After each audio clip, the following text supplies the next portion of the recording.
everyone, I'm Davy Jags, and this is Sparkle On. Sparkle is your happiness, passion, and self-worth, and you find that light through the power of creativity. Today, I'm so excited to have Alanna Bennett, writer, screenwriter, author of the new debut novel, The Education of Kia Greer. Someone upstanding, and I'm shouting out.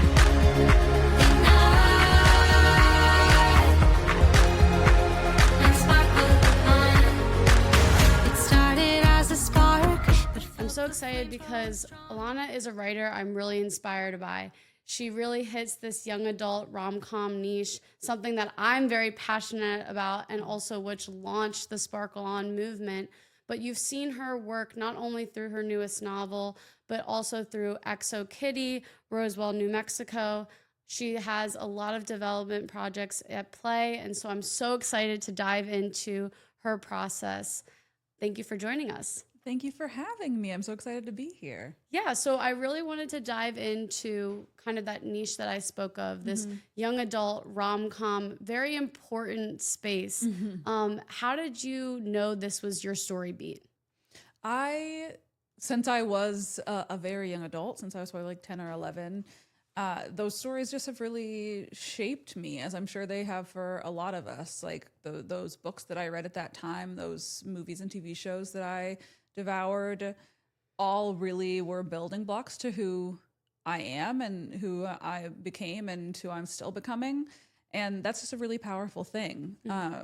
Seeing how the art that we make can help inform other people, create other people's like sensibilities and tastes. And I think that's really fun and really important. And so I always have such respect for young people's stories, even as I grow older, because I don't think you stop coming of age. I know the term coming of age is technically the childhood into adulthood journey, but I think that we're always going to hit a new crossroads. We're always going to have new questions about who we want to be and how we want to be that person.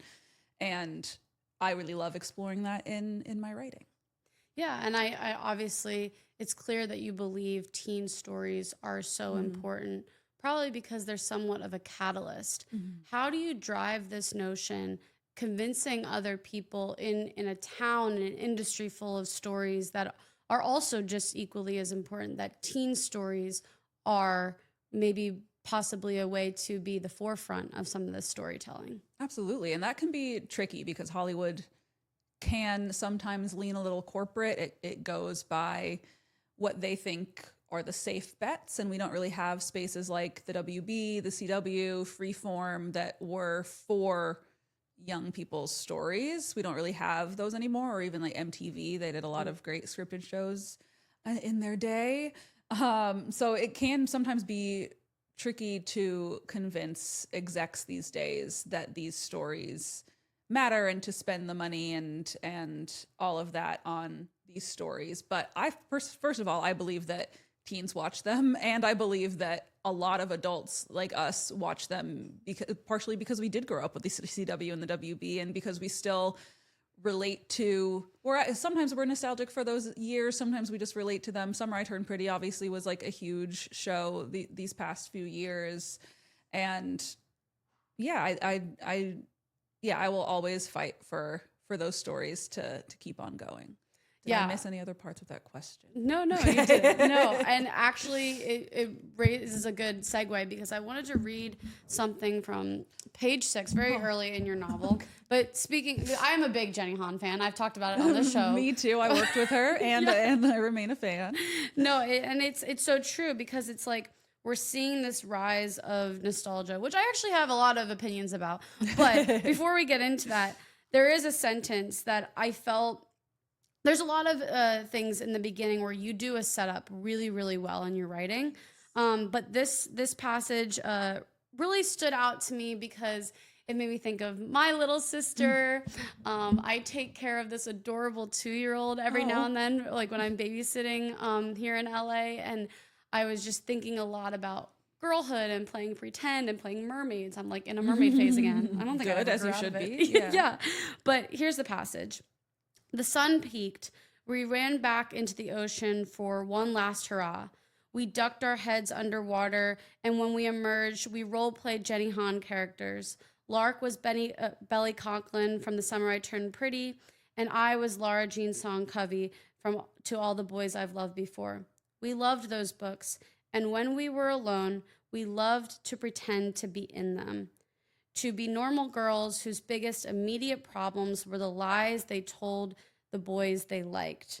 Sure, there was the occasional dead parent, but we ignored the sad parts. We weren't being tested on reading comprehension. In these moments, I was 16 going on 8, Lark 14 going on 6. These were normal girls finding themselves, finding their power, finding their drives and their desires. They were girls who went to high school and had normal problems. They meant so much more to us than any Disney princess. They were free in a way they'd never realize. 1,000 days like this would pass, and girls like this would never know how special they were. I felt that gleaming, salty, laying in the ocean scene so well. Thank you. And I wanted to understand how you as a writer kind of slip back into this playing pretend and where you might encourage us, whether we're writers or not, how we can do that in a way that moves us forward. I really believe, coming back to our inner girl is so popular right now. But like, are we coming back to our inner girl and doing the work? Right. And so I wanted to know if you could speak to that. Yeah, absolutely. I think it is such a joy in my work to be able to go back to kind of those formative moments. And that was, this is from the prologue. I think it's either prologue or chapter 1 of my own novel. But I really just kind of harkened back to like, when did I get to feel kind of just the simplicity of being and the simplicity of being with this person that I loved? And so Kia lives a pretty complicated life. She's the anxious daughter of a reality TV family. And so she lives in this kind of empire that she didn't choose. They started filming when she was around 8. And she is shy. She's kind of nerdy. Like, she is not necessarily suited for this world. And so this scene takes place on the morning of her 16th birthday. She kind of steals her parents' car and takes her sister to the beach. And so I turn to those Jenny Han characters because I think that part of what is so magical about those characters is they are just quote unquote normal girls, however you define normal. To Kia, they're instead of looking to Disney princesses growing up, she looks to those people because like she has the life that everyone thinks would be aspirational, but to her, that Summer I Turned Pretty world, that To All the Boys I've Loved Before world, where you're just a girl dealing with your siblings, dealing with your parents, dealing with a love interest, that's what she's looking back at. And so I really wanted to capture like, hey, for everybody reading this, you're probably not, there's probably like 10 kids in the world who would relate exactly to Kia, potentially, if any of the Kardashian children ever read this, any of the Jenner children ever read this.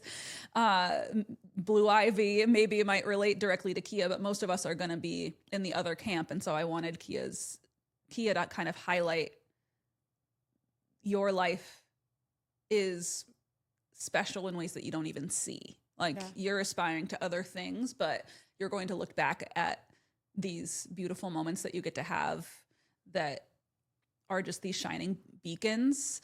And that's why everybody's talking about like girlhood more and more these days, is because they are trying to capture that and keep that. I think it's a reason why Little Women is such an enduring story. It's one of my favorite stories because at the end of the day, it is just about like that time between that twilight between childhood and adulthood and the ways that it can shine a light on what's really important and the kind of person that you want to be and the kind of people you want to be with. So yeah, I really love highlighting those moments. I love how you described that, a twilight between childhood and adulthood. I mean, that's really how it feels, right? It like when I think back to probably that age, it was like, they described like Wuthering Heights as this like dark, cloudy, but like not in a way that's depressing. It's just kind of like you're in this weird fluid state trying to figure everything out. And it is interesting how Hollywood doesn't always bet on those kind of stories, because what you had just addressed was it's not always this grand figured out everything story. It's this small universal truth. Like, I cannot relate to the Kardashian children or the Jenner children. But at the same time, you look for these small moments where, especially as women, there are things that we all go through. I guess my next question is how do you balance that personality of sticking to the stories that you believe in with those demands of this being your profession and livelihood as well? Ugh, that's a good question. I think it's a negotiation every day with myself and with like the producers and executives that I'm meeting with. And luckily there are a lot of producers and executives who did grow up on the same media that I did, of like, for example, the WB shows, the Gilmore Girls and Everwoods and Dawson's Creeks, where a huge turning point could be like, Sky like read my diary, or like something's happening with my parents and I don't understand, or something's happening within myself that I don't understand, or like, am I going to have my first kiss? And those being like, those carrying such gravitas. There are a lot of people who miss those stories, who are in Hollywood, and trying to make those is just, sometimes it can involve some negotiations with the corporate side of things. So something that can make it tricky is, who are the young people today that Hollywood like cares about and thinks can draw people in to watch something? A lot of my stories center young Black women. And so like, I very much pay attention to like Halle Bailey and Marsai Martin and like whoever like could potentially be somebody who I could build a character around. But I also pay attention to like just anybody who is potentially up and coming, or where can I fit in like an adult character, for example, who could be the draw that Hollywood is looking for. Because sometimes casting is a thing that can be a sticking point. But I'm never going to let that be a reason not to write the kind of characters that I want to. For example, Cassius Campbell in The Education of Kia Greer, Kia's love interest is a non-binary character, or like comes out as non-binary, spoiler alert, later in the book. It's a spoiler I'm okay with you guys knowing before the book. That's why I'm saying it. And I knew that could potentially be a sticking point for studios who are just looking to cast people who are already massively famous. But I wasn't going to let that stop me from having a spotlight on the type of character that I wanted cast to be. So yeah, it's a constant negotiation of like, okay, where do you give, where do you not? And I think that's so much of what being an artist is, when you are doing it full time and therefore pay your bills with it.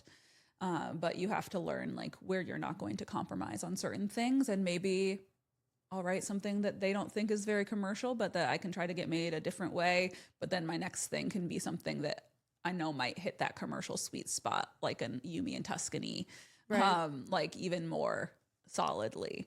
So it's kind of it can be a one for you, one for me type of thing. But luckily I also like the big splashy commercial too. So yeah. And what, like the feeling in your body when you know you're not going to compromise on like a character or a title or whatever it may be. What does that feel like? And when do you know that it's when to place those bets? Yeah. It can feel like a little fear, a little anxiety of like, are they gonna push back on this? Even though it's important to me, it's important to me because it's important to the story, or it's important to me because it's important to like how I conceived this character. For something like an adaptation of Kia Greer, like I created a world that already exists in those pages, and so I can fight for that even harder because I can be like, well, it's already in the book. I know that book things change certain things, but I don't think we should change his character's identity, for example. But yeah, it can be a little scary sometimes because there's already a lot of rejection in this industry. So you're opening yourself up to somebody not taking things because something political is in there. Like one of my stories, I won't say which, has an abortion in it. Like maybe somebody says no because of that, and that's okay. It's the story I wanted to tell. It's a story that felt important to that narrative. But yeah, I think if it's important to the narrative, if it's important to the character, I feel good fighting for it. And I've had to condition myself over many years to be okay with the rejection that can sometimes come with that. And how that doesn't mean that my story is wrong. It just means that there's lots of other things at play for a lot of other people and a lot of other people's jobs and a lot of other budgets that I never get to see and meetings I never get to see behind the scenes. But I have faith that I can push my stories through to where they're meant to be. And I've noticed, because I'm a writer myself, that sometimes it requires almost blocking that noise and what commercial will say out to write the story that's most authentic to you and your values. What initially sparked the idea for your novel, and how did these characters come to take shape? I mean, you have a very vast career as a culture journalist as well. Yeah. So it is interesting to see all the different mediums that you play around with as a writer that could have inspired this novel, but I'm excited to hear how it really birthed inside you.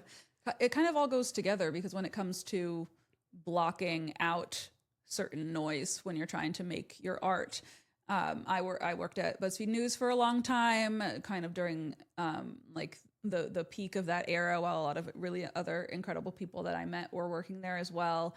And it can be hard to be creative when you are just like enmeshed in online discourse all day. And I love online discourse, but at the same time, you can't get stuck in every word that you write thinking, what's somebody going to think about this? What are the tweets, or what are they going to say on threads about this? Like, you can really get stuck. And I did get stuck for a while on that, which kind of leads in a tangential way to Kia Greer, because the discourse around her is a huge part of her story. And part of that comes from this book was loosely inspired by a pandemic rewatch of Keeping Up with the Kardashians that I did. I had seen it, my roommate had not, and I knew she would enjoy it, so we watched it. And we got to the seasons where Kylie Jenner's a teenager, like right on the verge of the King Kylie era of like the 2016, 2017, where she like really, really blew up. And then into when it was that peak era, and she had this spin-off Life of Kylie that only lasted one season. And I was really fascinated watching this teenager basically say on TV a very common teenage thing, which is, I hate my life, or I hate these pieces of my life. But her life was so specific. Right. Her life was being looked at and poured over in this huge way. And it was kind of at the same time that she was changing a lot physically, as you do at that age generally. But we also know that like she got lip filler, and that became a huge thing, a huge trend that everybody kind of followed, that came from an insecurity of hers.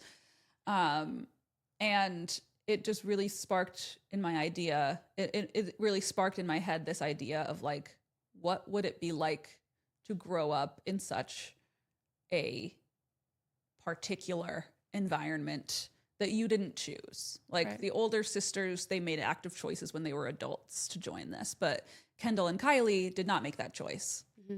But they lived with the consequences of that. They talked on one of the shows about how paparazzi would follow them around and yell, "Are you going to end up like a whore like your sister?" Like, that's what these teenage girls who didn't choose this were dealing with. And that just has to shape you. That has to change you.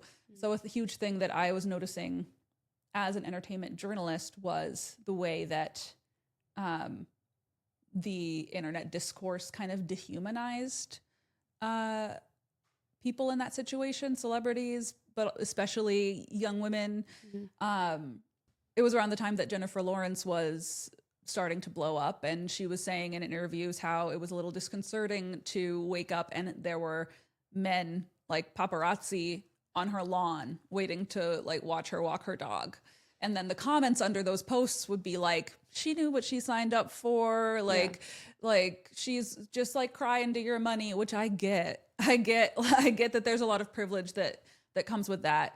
I also think that there's no way to know until you're in it what that experience must actually be like. Like they're going through your trash, they're putting trackers on your car. Like that's a really specific way of living. When I was at Bustle before BuzzFeed, I was writing something about Taylor Swift, and she had these interviews where she was talking about being scared to change her clothes in her own home because there were it's not even just she thought there were, but there just were men with long lens cameras trying to capture photos of her through her windows.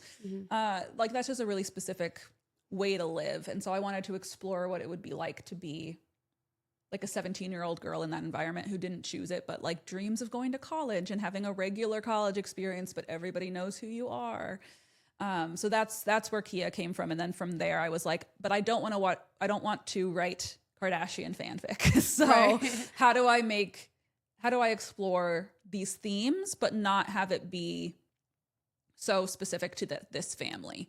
I think it will be more interesting for me. I think it will be more interesting for readers if they're not, I mean, they can watch Keeping Up with the Kardashians if they want Kardashian fic and fanfic. But for me, I was like, what would I have been like as that teenage girl? But like, Kia's not me, but like, if you're introverted or you just want to study history and you just want to live in a dorm. And so I changed up the personalities a lot and kind of specifics about their life to kind of make it more mine and say what I was trying to say. But that's kind of where it started.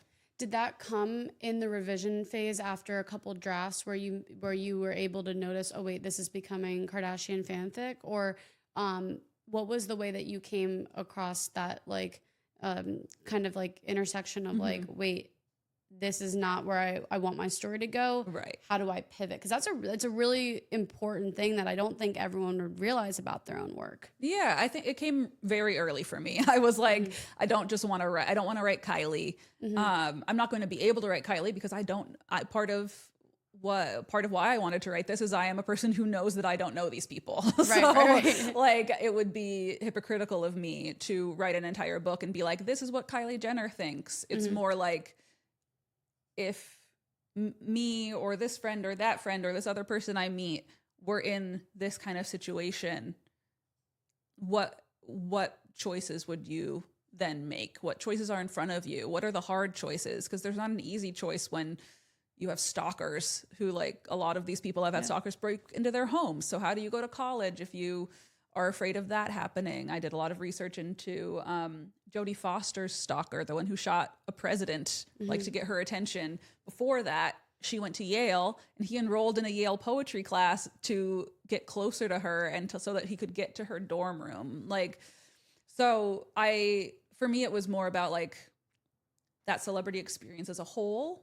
And so very early on, I was like, what are key ways that I can kind of differentiate the Kylie and Kardashian of it from Kia and from her sisters? What are ways that I can make them different? That was still in the brainstorming stage so that it could be kind of baked into it. And then also I wanted her to fall in love with Cassius Campbell, the character I was talking about. So I was like, how does that change Kia? Who does Cass need to be to kind of spark a new era for this character, and all of that. And so much about First Love does spark new era for a lot of young people. That was actually my next question is, how do you explore different relationship dynamics that maybe you don't relate with or that are not your own? What is your way of kind of researching all the different representations of love and building it into a story that feels true with the plot, right? Yeah. Love stories are inherently sometimes a plot in itself, but something that maybe felt separate of your own story. Yeah, that can come in a few different ways. Like a reason that I love romance is that I love stories of all kinds. I love platonic and familial and romantic love stories, etc. And I love tricky dynamics. And I think something that's really interesting with family that I got to lean into with Kia's story was the way that you can love your family so much and they can do so much good for you, but they can also damage you at the same time in ways that they see and ways that they don't see. So for example, Kia's mom is like very momager. She thinks that by pushing the agenda of this empire, she is helping and protecting her children. But all of her children are very different people from each other, and they all react to this fame world in very different ways. So there's lots of different ways that has boosted them, and that has also damaged them and damaged their self-esteem and stuff like that. So I really wanted to explore like really nice moments with like her very tricky mother, but also darker moments. And so, I did a lot of research just looking into, I'm lucky to not have a narcissistic mother. So I looked into a lot of Reddit threads and talking to friends who do have more of that experience about like, what is that like? What are the moments that made you realize this certain patterns and stuff like that? Because there's a whole lot of types of relationships out there, and they can be both amazing and ugly at the same time or within the same 5 minutes. Yeah. And so wanting to kind of lean into that. No, it's true. I think like especially the idea of love and family, it starts to raise a question of, well, what is love and what is the right love? Right. And I think that's the wrong question, right? Because how do you really define that kind of what love looks like to one person, right?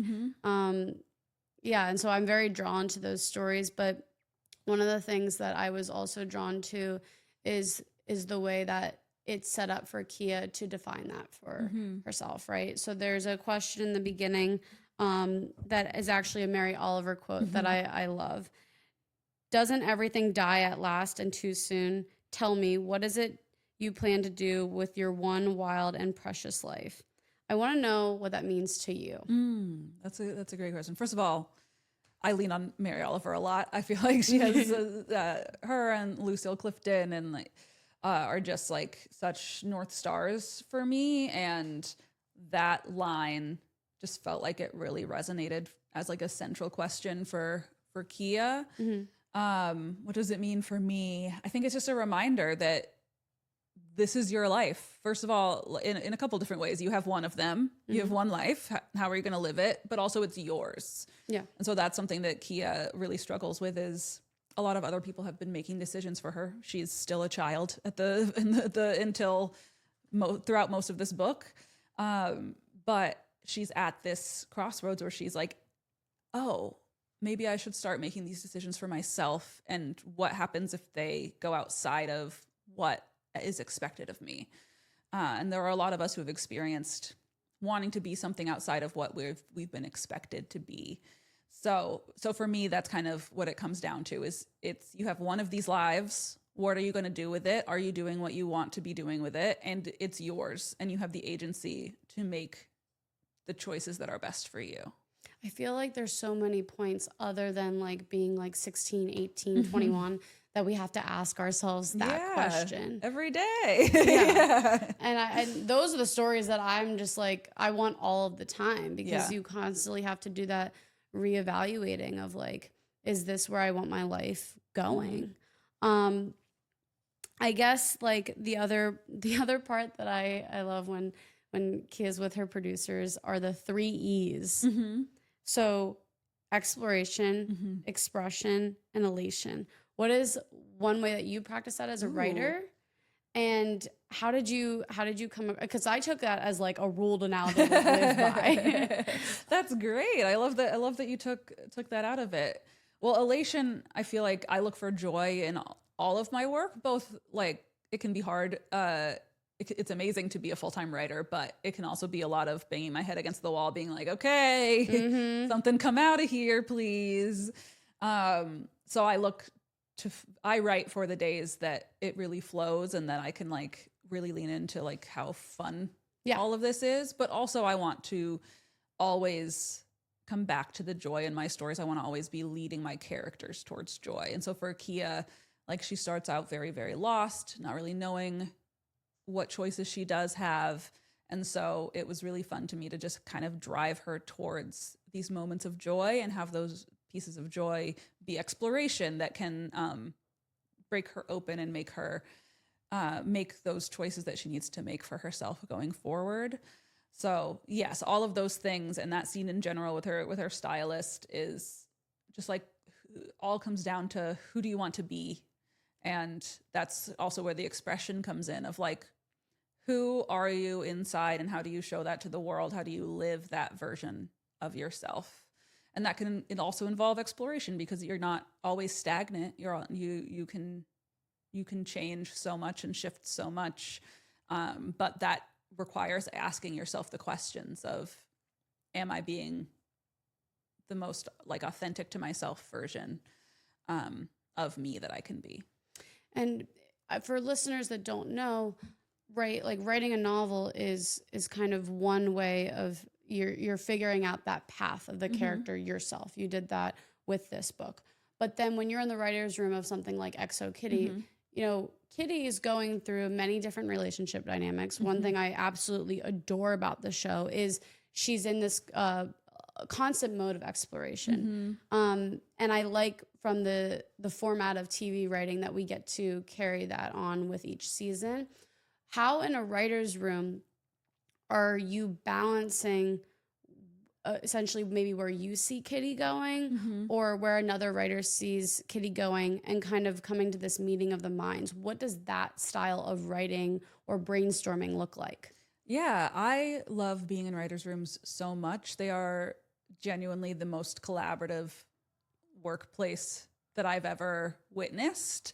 And I think that's what's so beautiful about it. I'm going to use a very weird metaphor. I think of it like a rat king. Like, do you know what a rat king is? Yeah.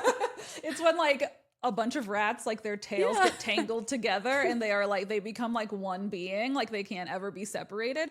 Horrifying in real life. I never want to see one. Yeah. But in a writer's room, what's so beautiful is that, unlike rat kings, what's so beautiful is that everybody's ideas mesh together and build off one another. Like you'll say one thing and then another person will say something that adds to it, and another person will say something that kind of goes in another direction but couldn't have existed without the original thing that you said. So when you're watching an entire like a show that you have written for, you're all over it, but so is everybody else. So is the costume designer, so is that actor and this actor and every single one of the writers and the director, etc. So it's just so deeply collaborative. Ultimately, it's the showrunner who is making the decisions at the end of the day about what the stories look like and which ideas get chosen. But your voice and everybody else's voice is in that room every single day in a way that is inexorable and that you can definitely see at the end of the day. I really loved writing Kitty because even from before the show in the To All the Boys movies and books, like Kitty's this very precocious, curious girl. Like it was really fun being in season 1 of the XO Kitty room and getting to decide like, okay, it's been a few years. Who is she as a 16-year-old? Who is she as a 16-year-old who's separated from her family and like moves across the world kind of to surprise a boy and also figure stuff out about her mom.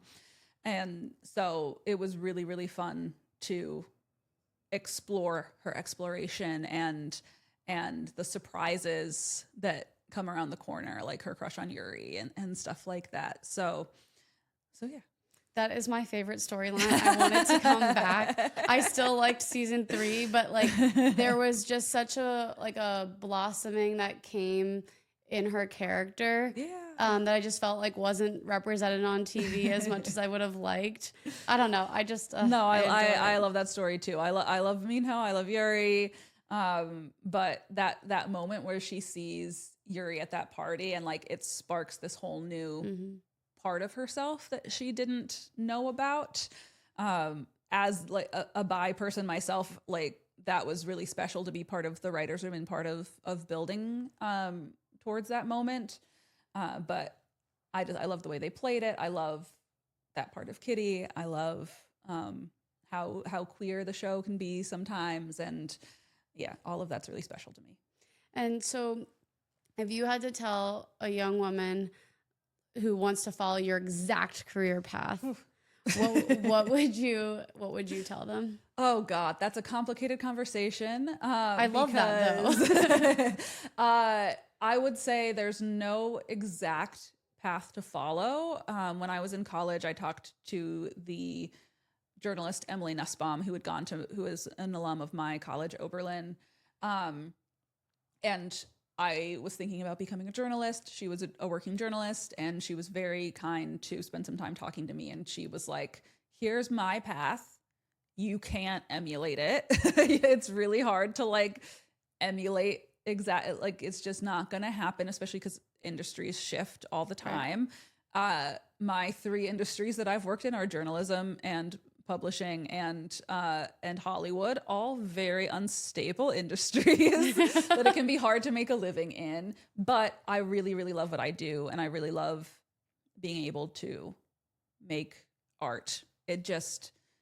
You have to lean into what you love, and you have to understand that it's going to come with constant rejection that's never going to go away. Even the people who are like household names are still getting rejected. There's like a whole episode of The Studio that hurt my feelings because it's like Martin Scorsese not being able to make the movie he wants to make. Right. And so like that's still happening. Martin Scorsese doesn't have a blank check to do whatever he wants. None of us really do. So it takes a lot. It takes a lot of sacrifice to be any kind of artist full time. I lost track of what your question was. Now I'm just talking about art. Well, basically what you would tell a young person that wants to follow your exact career path. And I think the honesty is important. Yeah, I would also say if you want to be a writer, like you just have to do the writing. I was really scared of doing the writing for a long time. I didn't take any like college writing workshops. There was like just enough of a barrier of entry into the ones at my specific school that I just didn't do it. And part of that was that I didn't know what I had to say back then. I didn't know. And I was scared of rejection. I was scared of like what other people around the table might say. But now I'm getting rejected all the time. And I'm getting yeses. And you're getting lots of notes from everybody around the table. You're getting lots of thoughts. Like you can't avoid that if what you want to do is right. So stop avoiding it. The earlier you get started in honing that craft, the better. But yeah, I spend a lot of time being scared of the writing. But you're a writer. You gotta do it. Is that simply because you don't always know what you want or have to say? I think when I was 18, I like for sure didn't know what I had to say. I didn't know what I had to say, and if I did, I was scared to say it like aloud and put it in front of people. But yeah, I think it's being any kind of artist is being an exposed nerve. So you're putting yourself out there, and you're putting pieces of yourself out there. Like I don't write autobiographically. Like Kia is not at all autobiographical. Like Cassius is not autobiographical. Like, but you're still writing. It's still coming from you. So it still is a piece of you. It's something that came from your heart and your mind. So it's very vulnerable. Well, it's like an experiment and you're displaying it for everyone to see. Yeah, and you're going to make mistakes along the way. Like I'm sure nothing I've written has ever been perfect, and it never will be. My craft has grown, but it is just it's like you have to develop the muscle of putting it out there, because there are so many writers, incredible writers whose work isn't known or out there at all because they never kind of got past that barrier of vulnerability and what it feels like to put it out there. What was the day that you stopped being afraid of writing, and like how did you do it? And then what was the way that you exercised that muscle to keep that chain going? God, I'm gonna try to remember if there was a specific day or moment. I think it was like a bunch of moments throughout the years, and I would take little baby steps or like have a shield between me and the world throughout them. So like I said that you can't emulate paths, but a path that I did look to was Nora Ephron's. She started as a journalist, got a little bit known, and it made a transition obviously to screenwriting and directing. So I knew like, okay, I know I want to do journalism and I know I want to do film and TV. That's the order I should do it in, I guess, is I should start in journalism. And I love journalism. Like I said before, I really love exploring the way that culture builds us and the way that it reflects us and creates us and kind of this symbiotic relationship. So I always wanted to write about that and I wanted to create it. So one way that I was at the same time exploring a genuine passion of mine and still hiding was through journalism, through writing about other people's art. Again, like I wanted to be a critic. I wanted to explore criticism and culture and stuff like that on its own merits. And so I entered that world, but I think there was a part of me that was still like, okay, I'm not writing about myself. And then there was this one Christmas, and as I'm talking, I'm coming up with what were the moments where I started to kind of let myself lean into the vulnerability of it.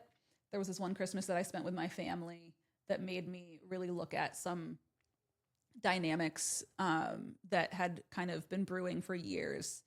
And as I got on the plane home, I was just like crying, and I couldn't help but like start to write like a personal essay about it. It was not the first personal essay I ever wrote, but it was the most vulnerable. It was about how in college I had found out that my mom was spending 5 days a week living in her car.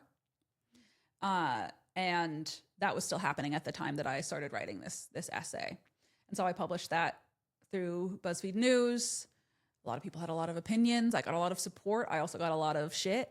And so yeah, that was kind of, I think, the first time that I felt like that kind of live wire, like exposed nerve feeling. And but that kind of freed me at the same time. It was a push in a new direction as a writer that I had never let myself go. As a person that I had never let myself go. Like there were friends that I hadn't told that was happening. And so it pushed me to be more vulnerable in all aspects of my life. And then I always knew that I wanted to be a screenwriter. I always knew that I wanted to do that. And as the years ticked by and I was ascending in journalism more and more, I realized, why am I waiting? Like, I don't want to be an editor at the New York Times. I had a lot of like coworkers who that was like that, like the New Yorker, like the Atlantic were like the places they wanted to land. I was like, that's not my aspiration. Right. My dreams lie elsewhere, and I need to be doing the work to put myself out there. And so I had been writing things in the background, but there was a moment where I was like, now is the time I need to put that out into the world and see what people think. And yeah, it worked out from there, luckily. And now you are telling those stories of young women coming into that light and making that decision. What are the small ways that you still practice this each day, as kind of just this last thing of the way that you sparkle? That I practice which part? Like stepping into the light. Ooh. Whether it's through your characters or even yourself. Yeah, I think every day, because there always is this constant negotiation when you are a full-time artist who's like, you need to get paid, but also you don't there's always a negotiation at play of like, who am I going to be today? Am I going to be for them? Am I going to be for me? And I try to never just be for them. I try to be the kind of person who is okay being, if I get pushed out of a space for being fully myself, like I'll always be respectful. I'll always be kind. I'll try to always be upbeat but honest. Like if I am ever pushed out of a space for speaking up on behalf of queer or brown or black or marginalized voices, that's okay. That's not my space. There are going to be other spaces. And so that is a thing that I've really had to learn about myself, is I'm okay not getting a job if that job is going to require me to sell a piece of my soul. There are other jobs that won't require that of me, or won't require it nearly as much. There's always going to be choruses and people's thoughts and stuff like that. But if I lose a job for that reason, for saying what I think is right and just and the way that art should be moving forward, and that the people making art should be challenged, then that is okay. And so, I think challenging myself every day to remain authentic, even if it doesn't always benefit financially, hopefully in the long run, that authenticity and that desire to challenge the norms will create something unique, and it will create something that people want to see and people want to engage with and people relate to. No, it's really important, and your stories are important. Thanks. I'm so excited to see what comes next. And everyone, you guys can catch a copy of The Education of Kia Greer everywhere where you buy books. Yes, and the paperback comes out August 18th. I like the new cover. Thanks. Yeah, no, it looks so nice. And then it's also being developed with Dwayne Wade and Gabrielle Union's company. So we're going to see more from these amazing characters. Thank you so much, Alanna, for joining Sparkle On. Thank you.